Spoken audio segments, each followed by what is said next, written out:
common law essay question from July of 2000 is perhaps the most difficult question that the California Bar has ever administered. Okay, maybe that's overstating it a little bit, but this is a very difficult question.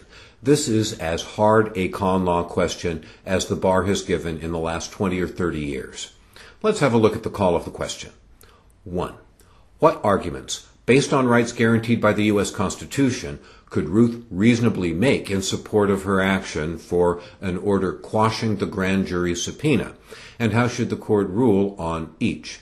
Discuss. Well, what makes this difficult is, unlike other questions that we will review, this one doesn't give the constitutional law theories. You've got to be able to think them up on your own. That's why an approach like the one I've presented can come very much in handy. It works on a fact pattern like this. Now let's look at call of the question number 2. What arguments could the dispatch reasonably make in support of its claim that the city ordinance violates rights guaranteed under the U.S. Constitution? And how should the court rule on each? Discuss. Well, once again, we are not given the constitutional law theories, so we'll be looking for them to be named in the fact pattern, but we're not going to see them there either. And that means we've got to be prepared to think them up ourselves. Now, one little hint that we can get comes from the name of the second plaintiff. Dispatch almost certainly is some sort of media outlet. So we can anticipate First Amendment issues. But if that's all we come up with, we're in pretty big trouble, because we need to be able to come up with many constitutional law theories. And whenever the call of the question and the fact pattern are silent about constitutional law ideas being tested, what the examiners are looking for is quantity. They want us to be able to come up with as many arguments as we can, and ideally present them in a descending order of importance. So now let's have a look at the fact pattern itself, and we'll get an even more intimate look at this very challenging con law essay. Paragraph 1. State law makes it a felony to either promote a dogfight or knowingly attend a dogfight where admission is charged. So I guess if the pooches go at it at the dog park and nobody's paying, it's okay to watch. Ruth, mentioned in the first call of the question, a reporter for the Dispatch, city's only newspaper, observed a staged dogfight by posing as a patron and paying the admission fee. Okay, so we've got a reporter who has broken this law, presumably in order to get a story. She took over 30 photographs of the event with a concealed camera. Later, she wrote an article about the event in the Dispatch that did not identify anyone else present, but which was accompanied by one of the photographs showing 2 dogs in bloody combat. Okay, so we're beginning to get an idea about how the issues are going to shape up. We've got a news reporter, and it's likely that the First Amendment is going to be at issue. But let's read on. In paragraph 2, we find out about what happens when law enforcement enter the picture. The city police then asked Ruth if she knew the names of any of the other people who attended the illegal dogfight, and requested all of her unpublished photographs. Here we've got the police trying to make the reporter an agent of law enforcement. They want these pictures so that they can identify the fight promoters and attendees. With the backing of Dispatch, Ruth flatly refused the police requests. When Ruth's refusal came to the attention of the city council, several council members stated publicly that the Dispatch was guilty of bad citizenship. The council then unanimously enacted an ordinance banning all coin-operated vending machines, coin-operated news racks from cities' public sidewalks, and any other public property in order to, quote, improve public safety. Okay, so we've got the city council relying on its police power in order to treat the newspaper vindictively. And I don't think we're going to let them get away with that. Read on. The ordinance left unaffected those other news racks on public property, far fewer in number, that dispensed several kinds of free publications, commercial, political, religious, etc. Okay, let's stop right there. We've got a discrimination, and that gives rise to equal protection theories. And sure enough, that argument is going to find a home in our answer. Now look at paragraph 3. The state prosecutor in city commenced a grand jury investigation of illegal dogfighting in city. A grand jury subpoenaed Ruth to testify and answer questions about the dogfight she attended and to produce all her unpublished photos of the event.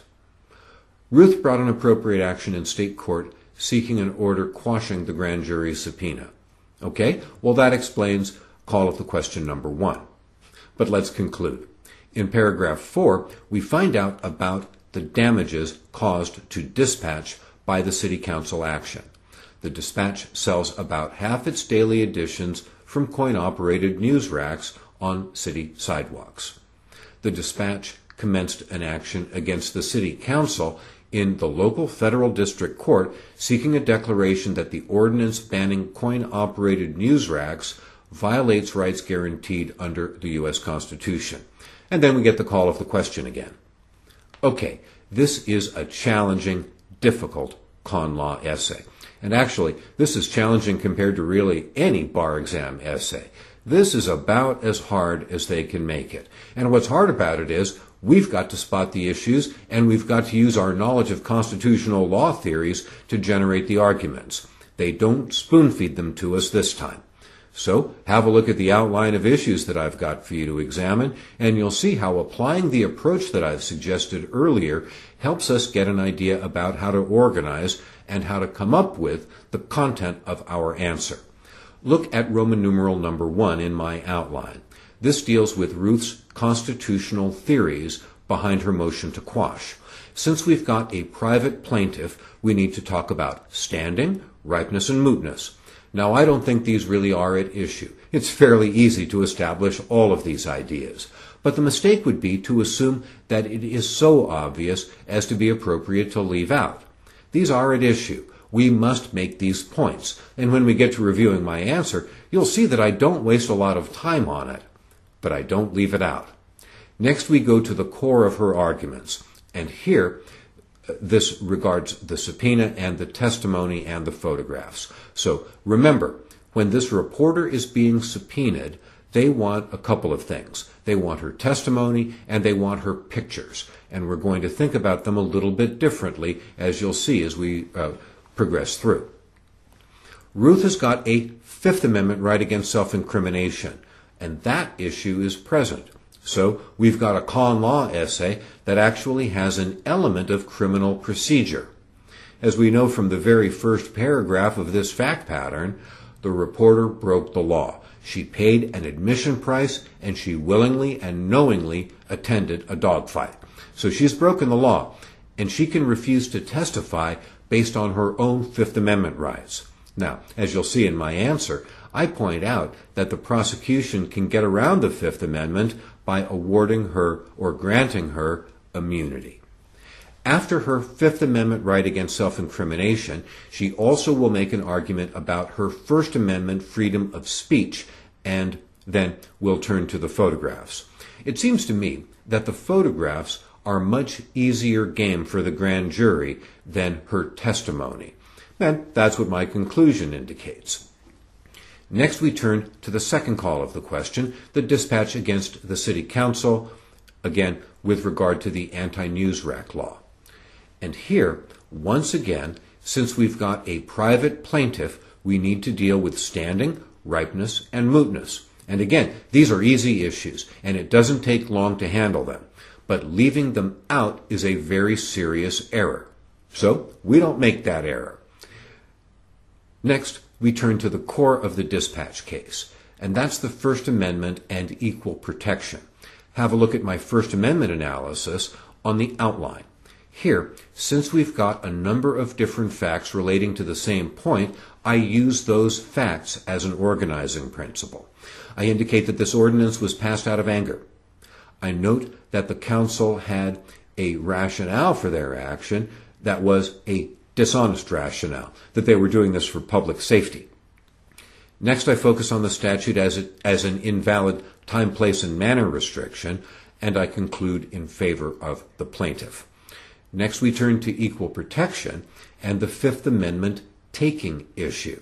Anytime we've got a discrimination, we consider equal protection. Anytime we've got a government seizure or government regulation that costs a business a significant amount of money, we can consider the Fifth Amendment taking issue. Finally, we reach a conclusion. Okay, now that we've had a look at the outline, we can see that this essay, in fact, is comparatively simple. The challenge here is to spot the issues and to organize our outline carefully. Once we've done that, we are well on our way to getting a passing score, because writing this answer turns into another one of these short answer exercises.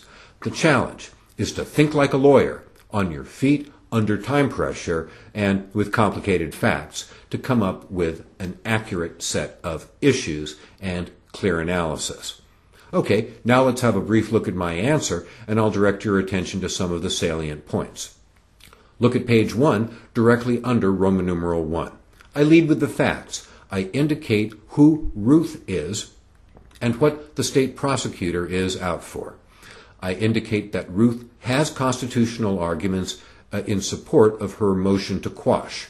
I focus on standing, ripeness, and mootness, and I dispense with them in 3 sentences. It doesn't require more than that, but you don't want to leave it out. Next, I move on to the subpoena, and once again, I set up the analysis before I jump into it. I only take 2 sentences to do it, but I think you'll agree that these 2 sentences make my answer easier to read and makes the analysis easier to follow. We get into the Fifth Amendment analysis, and you'll see that I don't think the Fifth Amendment is going to be good enough to win Ruth's motion for an order to quash the subpoena. She's going to have to show up, and she's going to have to assert her Fifth Amendment rights right in front of the grand jury. And I note that if the prosecutor chooses to give her immunity, her testimony will be required too. Then we focus on the First Amendment freedom of speech issue, and I talk about freedom of the press.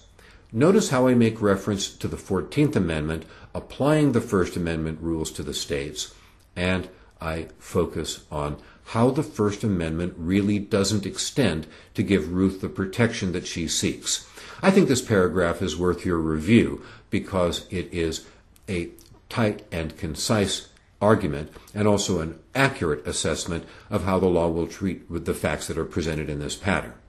Next, I focus on the photographs, and as I indicated earlier in my commentary on this question, it seems to me that there are very few good arguments to prevent the government from compelling her to turn over these pictures. So I conclude that her motion to quash fails, and that she has the right to assert her Fifth Amendment rights before the grand jury.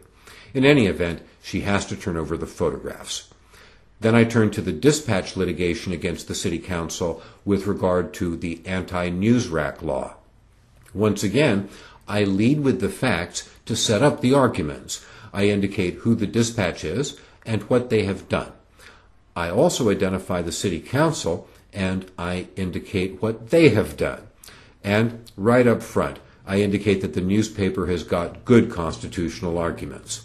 The first of these is the First Amendment.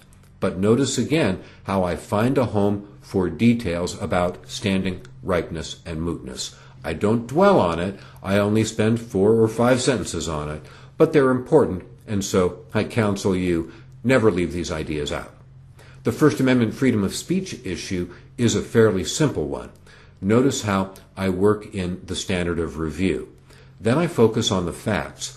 I have 3 separately headed subsections about the actions of the City Council and how bogus they are, essentially. I conclude that dispatch prevails, and that not only will the city be unable to satisfy a strict scrutiny analysis, but I don't even think they could satisfy a rational basis analysis. I think this government entity is completely out of line, and I think they lose in federal court. But we're not done. Next, we turn to equal protection and the Fifth Amendment taking analysis. Notice how I don't spend a lot of time on these issues. They aren't complicated. The trick is spotting them at all. The people who got killed by this fact pattern were the people who left issues out, not the people who wrote awkwardly or too briefly about them. Ultimately, I conclude in favor of the newspaper. I think that every one of their constitutional arguments is a winner, and I think they will prevail in their action against the City Council with regard to the news rack law.